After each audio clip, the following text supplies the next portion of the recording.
Melang Absheni Ralocha Sanwanani Mulweni.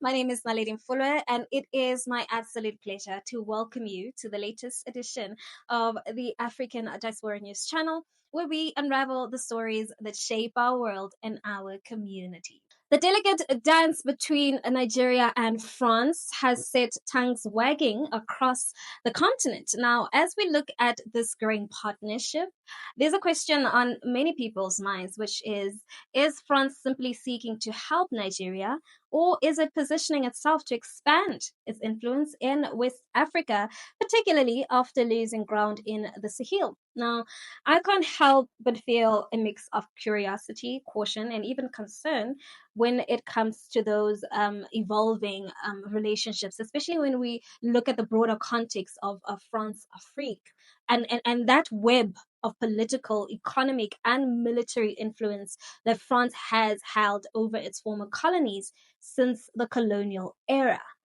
Now, recently, content creator The Merc raised a red flag, warning that Paris is actually eyeing Nigeria as its next target for the kind of political sway it has long exercised over countries like Chad, Ivory Coast, and Senegal. Now, with Nigeria now sitting at the heart of West Africa, many are wondering if France is once again trying to sink its teeth into a key player in Africa's future, particularly with the €3 million multi sector deal currently on the table. But hold up.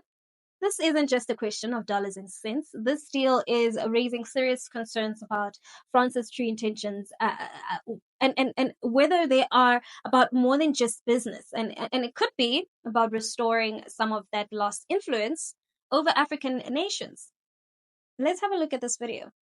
This is the president of Nigeria. This is the president of France. I'm going to tell you why this recent meeting in Paris, where they made a deal for France to loan Nigeria $300 million for infrastructure and investment and so on and so forth, is much more than meets the eye. Why it is a major warning not only for the future of Nigeria, but for the future of all of Africa, and why it has less to do with a French and Nigerian friendship and more to do with the president of Burkina Faso, Captain Ibrahim Traore, president of Mali, Assimi Goïta, and the president of Niger, General Tiani, and the fate of Africa's natural resources. Pay attention. So, Nigerian President Bola Tinubu has made a new deal with French President Emmanuel Macron for $300 million. Bola Tinubu got into power last year and since then has overseen the worst downturn in Nigeria's economy, possibly in history. I'm saying we are on the verge of total collapse with a level of hyperinflation we have never seen, definitely not in my lifetime. So this was as a result of fuel subsidy removals, amongst other policies he enacted, and this has quadrupled the cost of basic goods and fuel, while the minimum wage hasn't been in a lot of African countries, not just Nigeria. You see, Nigeria wasn't a French colony, and that's an interesting point about this whole situation. You see Nigeria here? This is the map of all the colonies in Africa that Britain controlled. So that's Nigeria, and then you've got Ghana, and then you've got all these other countries on the side there, which this was all British colonies. Now I'm going to show you what France controlled. You see, this right here, this area is all French Africa. This was all the French-controlled colonies in Africa. And you see that Nigeria is right in the middle, strategically in the middle of all the French-controlled West African nations. Well, Nigeria and Ghana over there. You see Ghana to the side over there. And that's the reason why it's so interesting that France is now doing these deals with Nigeria, considering what has been going on in French-controlled Africa. You see, France actually colonized most of West Africa with 14 nations under its grip. France maintained control of these 14 African nations with a currency known as the CFA franc. France need new allies, and who better than the giant of Africa? The deal with Nigeria isn't about money. Tinubu himself has way more than 300 million to throw around. The deal is a sign of intent that as France is losing their former colonies, they are getting new ones. Now, let's be real for a second, right? Nigeria isn't just some small country France can just push around, right? Nigeria is actually Africa's largest economy, and its population is actually booming, and it actually sits at the crossroads of so many important regional and international dynamics. So It's no surprise that President Macron and his government are keen to plant their flag in Abuja. Now, after all, Nigeria's size, resources, and strategic position make it an undeniable force in the region. But as an African with a keen eye on the continent's history,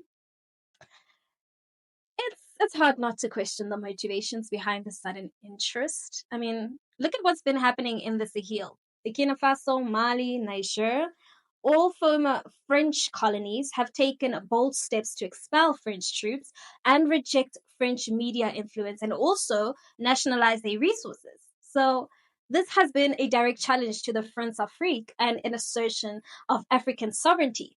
Now, these countries have even pulled out of ECOWAS, which is a regional bloc that France had often used as a lever to maintain control. So, why does this matter to Nigeria? Well, Nigeria's leader, Bola Tinubu, is actually facing the world's economic slump in decades, and France, still reeling from its losses in the Sahel, sees an opportunity in Nigeria. Macron needs an ally to help improve France's image across Africa, especially after its credibility took a significant hit. And Nigeria, with its economic might, could provide just the boost France needs. Now, President Tinubu, on the other hand, is looking for French backing to dig Nigeria out of its economic hole and actually perhaps bring some stability to the country's faltering economy. But here's the question we all have to ask ourselves. Is this a genuine partnership, or will Nigeria end up trapped in a new form of economic dependency?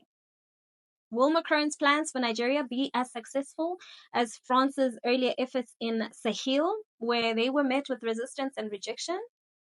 I mean, I've got to be honest here. Looking at this from a South African perspective, I can't help but feel wary. I mean, we've seen this kind of dynamic play out before. We know how foreign powers, particularly former colonial powers, try to reestablish their grip on Africa's resources, economies, and political systems. So the question is, how much of this partnership will actually benefit Nigerians? Now, when the Merc talks about the €3 million deal, I'm actually reminded of the promises we've heard before. Promises of economic development, infrastructure, and jobs. But let's be real. How often do these deals deliver for the average African citizens?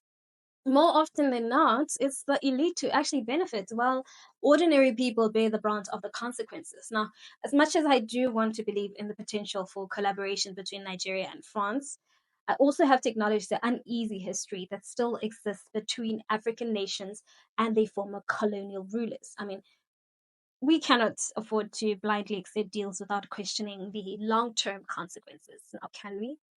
So, as this partnership develops, we must all keep an eye on how things actually unfold. I mean, Nigeria's leaders must ensure that any partnership with France serves the best interests of its people, not just the interests of foreign powers looking to extend their reach. Only time will tell, but as we watch Nigeria's next moves, let's hope that the path chosen actually leads to genuine empowerment for its people and not another round of colonial influence. That's it from me, please. What are your thoughts? Let's continue the conversation in the comment section. And while you're at it, don't forget to give this video a thumbs up. That's it from me. Till we meet again.